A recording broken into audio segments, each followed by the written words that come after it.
You're watching KOCT Television in Oceanside. This program is brought to you by the City of Oceanside.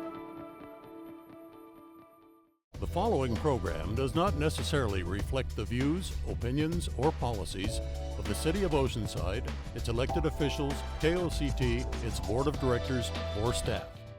I'm CJ Demento. Welcome to Oceanside Spectrum on KOCT. First, your KOCT, the Voice of North County board member and event chair, Sharon Strong, is here to share about the upcoming anniversary Summer Bash. You aren't going to want to miss it. The San Diego Foundation is here with an update on their next available grant through the Oceanside Community Foundation with board chair David Neidiger. Mel Vernon, captain of the San Luis Rey Band of Mission Indians, is joined by Julia Pfister with Studio Ace to tell us all about their upcoming 4th annual Valley Arts Festival. And the Dean of the College of Education, Health and Human Services with Cal State University San Marcos, Jennifer Ostergren, will share about a brand new program offering at the college. You don't want to miss these updates, so stay tuned because Oceanside Spectrum, it starts now.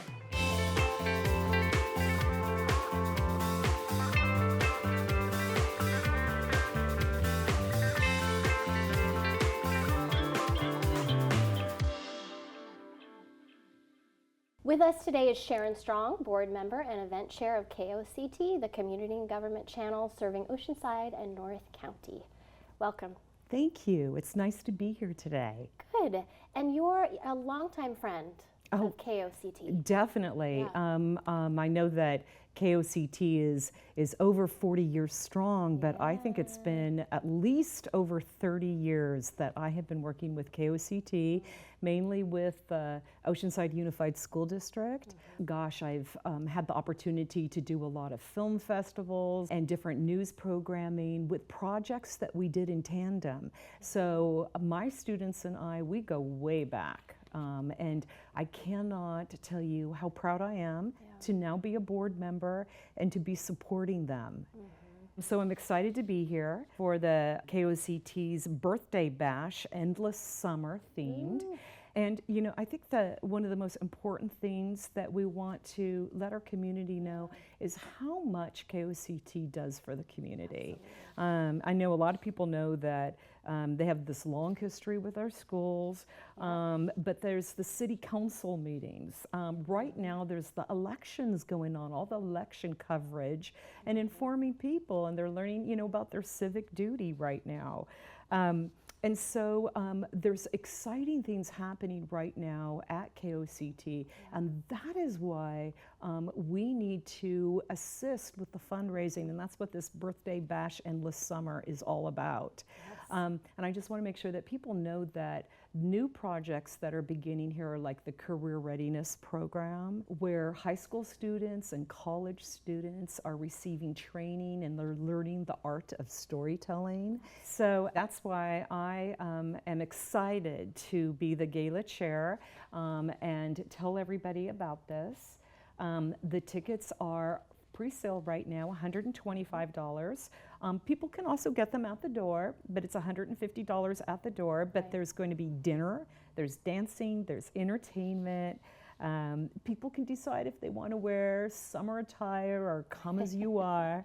There's going to be a silent auction, a raffle. There's going to be some special guest appearances and a lot more happening. So it's a very exciting night, and we want to make sure that our community knows all about it. Absolutely. And it's coming up on October 18th? October 18th. Okay. Yes, it is. And one thing that's really nice about this is that it's widespread. I mean, the whole community is invited, but there's a lot of city dignitaries that come. There's representatives of the visual and performing arts, a lot of shakers and movers in the community. So it is just a really fun night to get together with our community, and also too the love that just comes from all that support coming back to KOCT is a lot of fun. It really is. Absolutely. And people can purchase tickets for service members. Yes. Which is a really wonderful and important thing to do. Yes, if people can't come, they can get more information by visiting KOCT koct.org/fundraiser bash. And so they can make a donation, they can become a member of KOCT, or they can purchase tickets for other members of the community to join us. Yeah. So it's going to be a really fun event. It is going to be a lot of fun. Yes. And people supporting public television, it's the time to be doing it. It's an important thing to do. And you have a great party Yes. as well, with a great turnout from the community. So Right. it's going to be a fun night. Oh, it is. And Yeah. I just want to invite everybody to attend and have a lot of fun with us. Absolutely. Well, thank you. And if people can find out more, they go to koct.org. Yes. All yes. right. Thank you very much. Thank you, Sharon. We'll be right back with our next guest.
KOCT, the voice of North County.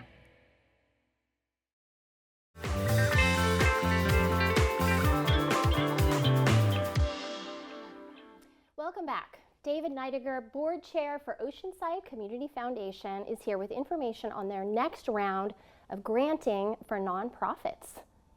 Thank you. Awesome. Thanks for having me. Yeah. Much appreciated.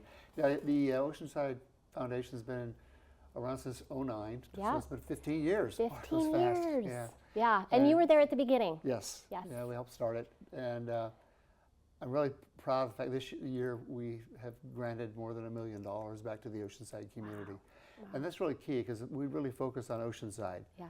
And it's a great group. It really is. So tell us what that process looks like as far as your granting. It's an annual program. It's an annual that you program. We have a committee, and we sit down and decide what we're going to be changing our focus from year to year.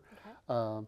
This year, we're going to be focusing on development for 16 to 25-year-olds and how they can get back into the community or those kinds of learning kinds of things. And life skills. Right, right. Yeah. Okay. And the Oceanside Charitable Foundation, will accept the applications, and we get probably anywhere from 40 to 50 of them. Okay. And then we have a grants committee that sits back and reviews them all, and we have a great conversation over what we should be doing. And we narrow it down till we get about 10 or so, 8 to 10 finalists, and then we go out and do site visits. Okay.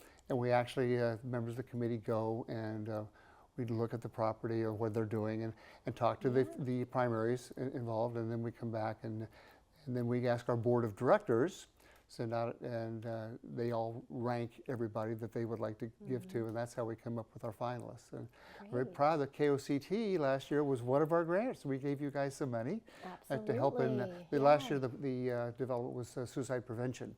And you're going to be doing some programs, I know, soon on that. And I'm really glad to want to see that too. We so are thank you. too. We're excited to work on that project Good, with you good, all. good. Absolutely. So when people submit grant proposals, it can be really anything. It just has to follow with that theme. Whatever we're discussing, yes. Right. Like I said, last year it was suicide prevention. Yeah. This year it's trying to reach the younger 16 to 25-year-olds and how they can better prepare themselves with a lot of life's challenges. Yeah, Yeah, so and maybe even employment. Oh, exactly. Skills, Exactly, right? yeah. Yeah. Well, that's great. So this year you gave out $92,000 Right. in grants. So you're expecting to do that in the next round. We're sure looking forward to it. Yes, Yeah. it depends upon, we have it's membership, and we have, I think we have about 40 or 5 members or so now, and everyone donates throughout the years, and it's a good program. We have a grant, the matching grant with the McLaughlin Foundation, and so they help us out a little bit too to make sure, when we get down to that. The fun thing is that last day or so when we're trying to find who's going to get this and who's going to get that, and everyone's lobbying for their group, and so it's fun. It's really good and it's very enjoyable. And the amazing work that people are doing in this community that we don't know about is phenomenal. Absolutely. The nonprofits are Right. really remarkable in this community. You're Yeah. absolutely right. So if somebody would want to join the Oceanside Community Foundation and help support the granting of nonprofits, Go to our would website, you would encourage them? the OceansideCharitableFoundation.com, and that would be a good way to get started. And if not, well, I said call me, but maybe I don't want to. I'm sorry.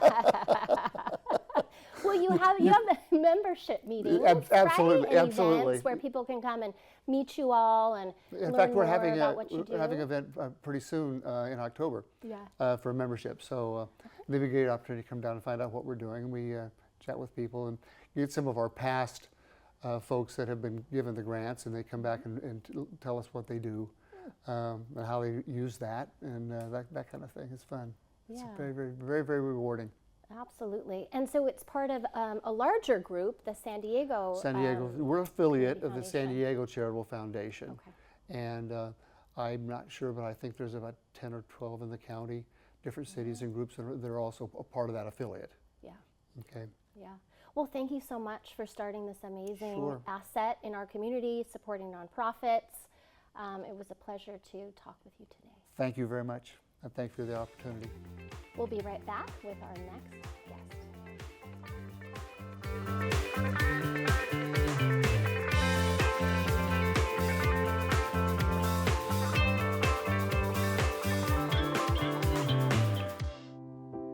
Today really kicks off our celebration this year of our 225th anniversary here at the Mission. And so it's just really a way for us to bring in the local media and our local community, share with them what we'll be doing throughout the year to celebrate this historic event here at the Mission. The proclamation was really important to help get that word out. This is a very important historic site, the King of the Missions. It has kept its character and it's kept its importance in the community. To get the word out about this very precious, precious place, it means a lot to me.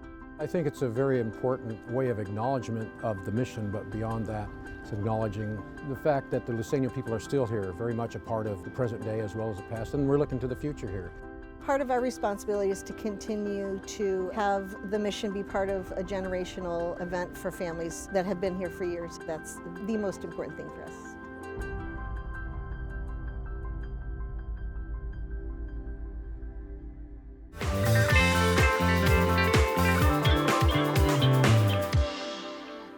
Captain of the San Luis Rey Band of Mission Indians, my friend Mel Vernon is here, as well as another great friend, Julia Pfister, Executive Director of Studio Ace Arts Education Center.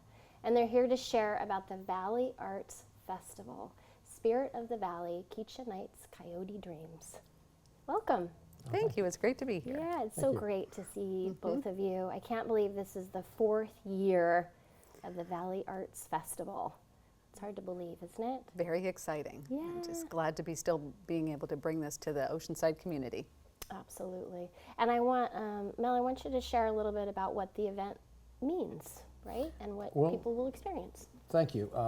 Well, it means a lot to our tribe and our culture to have an event that really is acknowledging pretty much our culture and people coming together in a different way. You know, we've had a powwow for the last, I think it was 24 years now, which is a great big event, but this one is different. It's more intimate. We do have drums that'll be there. There'll be some dancing going on. Not as much as a powwow, of course, but we're looking to have maybe some kid dancing, the children, the youth, the future powwow people coming on. We have some flute playing going on. My sister Diane will be doing some baskets, and along with some of the other friends there. We have artists that'll be displaying some of their art. that are connected with the Lusania folks. Either they're Lusania or they are, I think Robert Freeman's wife is going to be there bringing some of his art forward also. Great. And the kids have different projects that I don't know what these projects will be this year, but also we're having a kicha actually. A kicha, what's a kicha? You know, it's like, that's the house that the villages were made of, tules, and so we're gonna have a kicha, and I think it's gonna be big enough so the kids can actually go in there and, you know, and have an experience. That's gonna be the first for this year coming up. And looking forward to it, you know. Everybody has a good time. It's not really that big. Our fry bread booth is there, the taste of fry bread. You just don't find that everywhere, you know. But it's an enjoyable event. I enjoy it. We have lots of fun and interesting things to do. Absolutely. And an event like this doesn't just happen, right? There's a lot of support and other organizations involved. And tell us about that, if you would, Julia. Absolutely. It is such an honor that we get to help their band really express and educate the community about what they're doing. And we're happy. Our role is really just helping with fundraising and organizing it so that they can present what they do. We have just huge thanks to the Prebis Foundation. We got a grant from them, and also from Visit Oceanside. They support it as well. SoCal Edison is also a supporter, the Oceanside Public Library, Oceanside Cultural Arts Foundation, Friends of the Library as well. So really a whole community event around this and supporting it as well. Yeah. And so when is it, and where will people be going to experience the Valley Arts Festival? It's November 16th, I think 11 to 4. 11 to 4. At Heritage Park. Free parking. So everything at the festival also is free. Absolutely. Yeah. So you can experience all the arts, all the music, only the fry bread. You do have to pay for that. Okay. So. Yeah, and is it going to be a little bit different from the previous years? If someone has attended, you know, they should still attend. It's going to be an amazing experience with maybe even some new elements. You know, there's so many different things happening that if you attended last year and you enjoyed it, you're going to come back. And there'll be, I think, Pablo Talk, I want to say 3rd and 4th grades, I could be wrong with maybe 3rd, we're doing a couple songs, you know, and I think we're having them back, so it's like favorites coming back. And of course the drums are always exciting. I think the energy's going to be there again, and once it's gone, you know, you miss it, and you want to return to those things that you enjoyed before, and have a memory revitalization, so to speak. If it was fun once, it's probably fun twice, maybe fun 3 or 4 times. That's why people, you know, enjoy returning to this event. I'm excited. Good. And we have a new theme every time, but exactly. But it's pretty much the same. It's like the Del Mar Fair, I guess you could say. Just a small, very smaller venue. And Heritage Park really is a beautiful venue for an event, and I think there are probably a lot of folks that haven't seen it or been there. Exactly. It is to experience. It is a beautiful setting. The whole day is just. It's just a very calm festival. It's not, you know, and that's what I think. The whole energy there is just beautiful. It is, so it's very different than some of the other fairs that we have around town, which are also wonderful. But it's just being able to listen to the music and then, you know, participate in the different arts that are there, and it's just lovely. So you can talk to one of our basket makers from our tribe, Mark, and he's genuinely a gifted basket maker, and also gourds, people that are in the crafts, you know, so it's real personable, you know, something you don't see very often. Absolutely, and an opportunity for people to connect with your incredible culture and experience that. Yeah, we get to share. Yeah, thank you. Thank you for sharing. You betcha. Yeah, and thank you both for all you do in Oceanside. Thank you, CJ. Thank you. We will be right back with our next guest.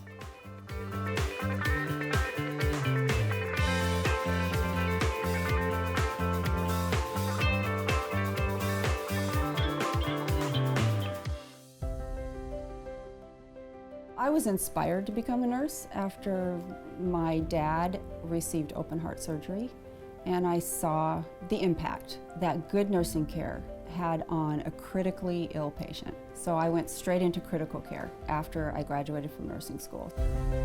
I was asked to come teach here at the School of Nursing at Cal State University San Marcos, and I never looked back because I believe in the mission here. We've got one of the best programs around. We want our students to get to know their patients and that they're not just a diagnosis. Our patients are people, and you need to care about people from ethnically diverse backgrounds, and we teach that here. Their training is based on real-life scenarios. We have 4 simulation suites. They are set up just like acute care hospital rooms. The students go in to perform the simulation. We teach them how to do competencies, how to administer medication safely. They can perform IV starts, whatever the skill or the competency is. So as you can see, this is real-life nursing. The students are engaged. They learn how to collaborate. They learn teamwork. They learn how to care for a patient in high-stress situations of shifting priorities.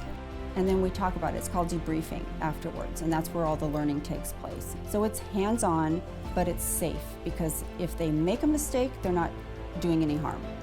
As a college, our students volunteer over 650,000 hours in the community.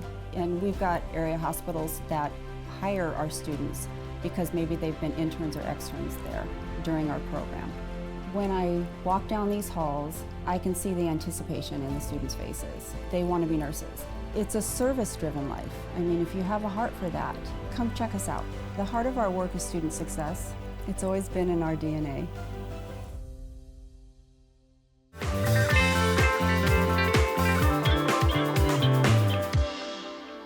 Jennifer Ostergren, who serves as Dean of the College of Education, Health, and Human Services, is here with an exciting new SWIFT health program at Cal State University San Marcos. Thank you for having me. Yeah, thank you for coming back and telling us about the exciting updates at CSUSM, our amazing college here in North County. Yeah. So let me tell you a little bit about the SWIFT programs. Okay. Well, SWIFT stands for Scholars in Wellness and Innovation, Fast Track Health Programs. Awesome. And it's a long name that basically describes 2 new degrees that we have in the college that allow students to graduate in 3 years. One is in public health and the other is in human development with an option in counseling. And both of them are really built to get students into the workforce to address behavioral mental health issues for both young adults and adults in our region. Yeah, and the word SWIFT is very apropos. Yeah, this is quick. Right?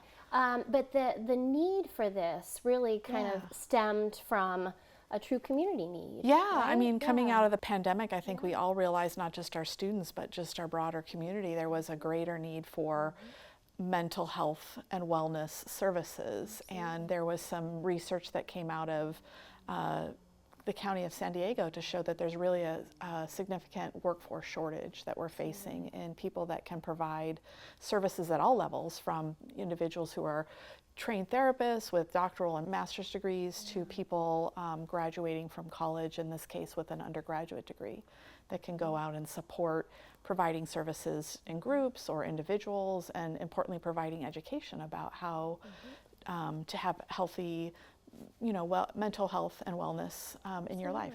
Absolutely. And it's really working as a pathway for these high school students to develop these skills at an early age. Yeah, that's the other really cool thing about it, is we really did work with our regional high schools to create, just as exactly as you said, a pipeline. And we actually this semester started our first 2 dual enrolled courses. And so what that means is we have high school students that are now taking a course that they'll be able to apply to one of the SWIFT health degrees. One is at Vista Unified and the other is at San Marcos Unified. And so we have our first cohort, our first small group of high school students that have started on this pathway. And of course, they can complete those courses and go anywhere. We hope that they'll choose Cal State San Marcos as their degree to come and be a part of the SWIFT programs. Yeah, and the programs are starting. You can be admitted to the SWIFT program in fall 2025, but we'll be continuing to have dual enrollment this semester and next semester in local high schools. That's really incredible. How would you encourage folks to find out more about the college, this program? You can go to the CSUSM website and search for the College of Education, Health and Human Services. And you can get to a link to SWIFT on that website, or you can go to CSUSM website and search SWIFT, and you'll find us there. Really wonderful. So Cal State University San Marcos is a growing campus. Yes. It's a growing school, and this program is really such a forward-thinking element to Yeah, I think so. And importantly, it's really to meet the needs of the wonderful thing about Cal State San Marcos is our students go back into our local community to work and live. And so it's really addressing the needs of the region and educating the students and then having them go back into their communities to provide services. So. Yeah, and so the classes that they sign up for in fall 2025, you kind of have a broad range of different classes they can sign up for. Yeah, and the interesting thing that I didn't mention yet is that we received a donation to give students who are part of the SWIFT Health programs funding, stipends and scholarships in the summer, because the neat thing about the SWIFT Health programs is that, as I mentioned, they're 3 years.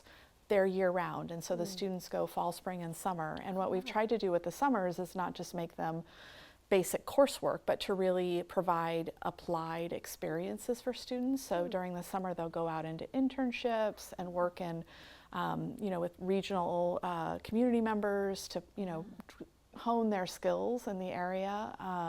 And we have funding to help support their tuition in the summer and internships. Wow, and get that really practical experience that is so important in a field like that. Yeah, and that's what we really want. I mean, we want them when they leave to graduate with the skills that they need.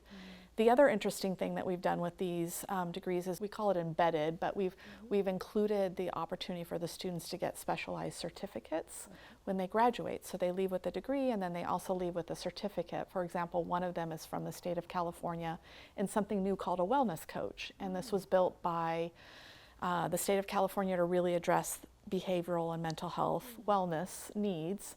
And so individuals will leave with a degree, but also with certification in this area, and just be ready to start in their careers right when they graduate. So amazing things happening at CSUSM. Thank you so much for all you do. Thank you for having me. And thank you for watching this October edition of Oceanside Spectrum. Hope to see you at the upcoming events, and make sure you take advantage of the other amazing opportunities our guests have shared about today.